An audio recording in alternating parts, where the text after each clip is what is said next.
The Montreal Canadiens start the third period against the Bruins with a 1-goal lead. And in typical Boston Bruins fashion, they come with energy to start the third, score early, and then they complete the comeback. Of course, they get some help from the face of Charlie Coyle and another tough play, couple on the night, from Jeff Petrie. But at least Coyle followed it up with a nice goal on Montembeault shortly after that to extend the lead, and then they get the empty netter to finish it off for them tonight. And you gotta feel for Montembeault, because he, and I feel guilty for ragging on the guy on the old Twitter to start, when he came in relief of Allen against the Wings last night, because you know what, I forgot to mention it on my video last night because of the whole Wing thing. I was a little bit preoccupied and distracted, but he settled into that game against the Red Wings last night, and then tonight against the Bruins, a very solid performance. We saw a ton of great saves from him, moving well east-west, also staying, quite positionally sound in net, not a lot of holes, but this one got away from him, but it mostly got away from the Habs. The Bruins were the better team for the most part throughout the night anyway. And you know what? The Charlie Coyle thing was incredibly fluky. And of course, the officiating tonight was, I don't know what was going on. A lot of strange calls on both sides. A few against the Habs, though, but nonetheless, you got to make your own luck. And that goes along with playing a lot of the game in your own defensive zone, It's a lot more likely you're going to have fluke scored against you if you're defending for the most part of a game. So it is what it is. All you can do is laugh, because how fluky was that? Tough play for Jeff Petrie. It has been a miserable season for him so far. You can't even sugarcoat it. He has been a shell of his former self. I don't know what's going on. You got to hope there's some lingering injury stuff going on, or maybe something has him distracted, but he's just not himself. And you know what? I've ragged on him quite a bit. I'm going to do my best to not anymore, because you know what? At some point, Petrie's here to stay, and at some point, he's going to figure his game out. He's a veteran. He's not going to be playing this way for the vast majority of the contract extension he's recently signed with the Habs. He'll figure it out. Maybe it's not this season. You got to hope at some point, but would have liked to see him give Montembeault a little tap on the pads after that tough play, though. That was brutal, man. And like I said, Charlie Coyle though follows it up with a real nice goal. And what can you do? It's the Bruins. That's what they do, and they're a strong organization. And it's unfortunate because we go into the third with a lead. I was starting to get excited about maybe getting hyped in this video and being excited about the first win against the Bruins in many years, 2 years now. I think it was November, I looked it up, November 5th of 2019, the last time the Habs beat the Bruins. Thought we were going to have it tonight, and it was just didn't go our way. The Habs, though, until the third, weren't playing terrible. It was at least an entertaining game to watch. The game starts, Habs get the early lead.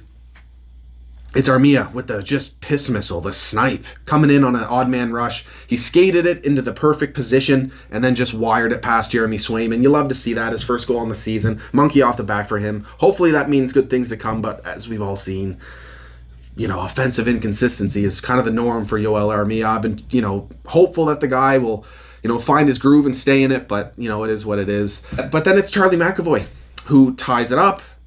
Great play. Not only does he, is he rushing down the wing and he gets the shot through traffic, but he follows it up and scores on his own rebound. So great play from McAvoy there. Fantastic draft pick from the Boston Bruins not that long ago. And he's established himself as one of the best defensemen in the league on both sides of the puck.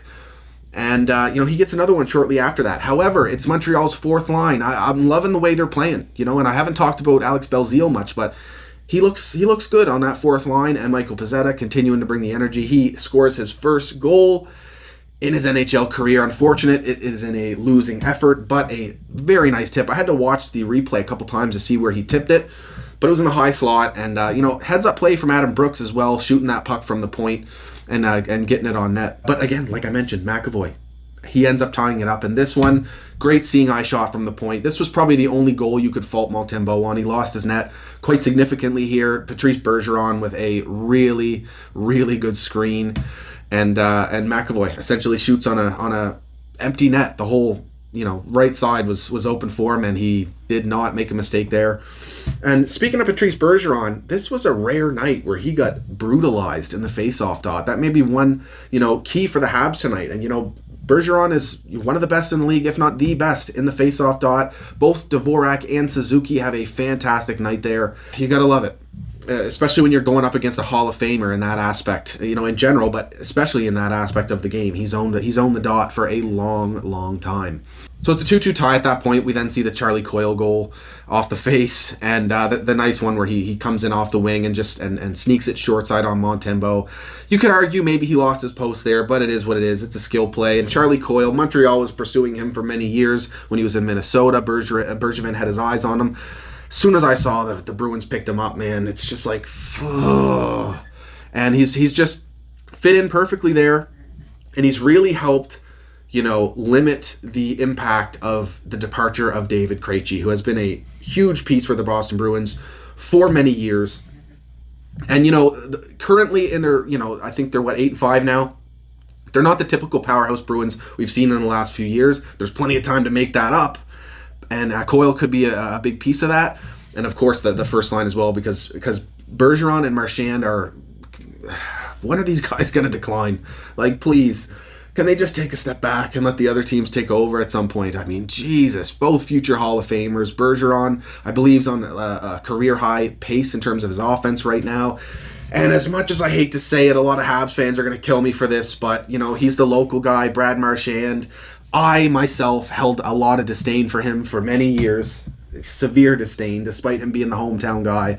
But the way he's matured the last, 5 years or so, 3 to 5 years, and coming into his own as an elite player in this league, I missed watching him play. Of course, I've spent some time here and there through the, the playoffs and the odd Bruins game, but just to see him out there being a rat, just to be in a sneaky... greaseball out there. He's my kind of player, man. And objectively, I would love to have him. I know that's cliche to say, and it's the same thing. You see the Tkachuk brothers facing off tonight. Brady wearing the C, Matthew with the A in Calgary. And, I'm not supposed to like these kids, but it's a dying breed in the NHL. But not so much thanks to players, like them. And I love that aspect of hockey. It makes it entertaining, and if you're a Habs fan who doesn't like it, that's kind of what brings you back to the TV, because you want to get one up on them at some point. So anyway, tough loss tonight for the Habs. Really hoping this team can, get some moral victories at least in the next little while here and see some guys having some fun on the bench. It was like that for the first 2 periods. Real shame how this one played out for them. I mean, it just seems everything keeps going wrong for this team. I mean, Hoffman out with an injury now. If we haven't been banged up enough. At least Drouin's skating. He could be back soon. Joel Edmondson is making some progress. We could see him soon as well. Carey Price, take all the time that you need, but it would be lovely to see him start at some point this season. Just a morale boost for the team, morale boost for the fans. I just love watching him play, And let's hope this injury bug leaves us. Seriously, because one thing after another. Anyway, guys, let me know what you thought about the loss tonight, yet another loss. What you're expecting for the rest of the season. I know I'm going to continue to watch because I have my eyes closely on a few different players. Ryan Poehling, for example. Alexander Romanov, another one. Nick Suzuki. I want to see these guys continue to progress. Of course, Cole Caulfield as well in Laval. Scored a big one a couple nights ago. But if he eventually finds himself in the NHL, I'm going to keep an eye on him as well. Because we got to continue building. As much as I say this season's a write-off, building a team takes time, keeping a team together and finding that chemistry, finding that mesh, especially with the turnover in this offseason. You got to continue building and figuring it out, and especially those young guys, you want to see them continuing to take step forwards at the NHL level. Cheers, guys. Get at me down in the comments. If you like these videos, hit that like and subscribe button. I'll talk to you soon. Go Habs, go, baby.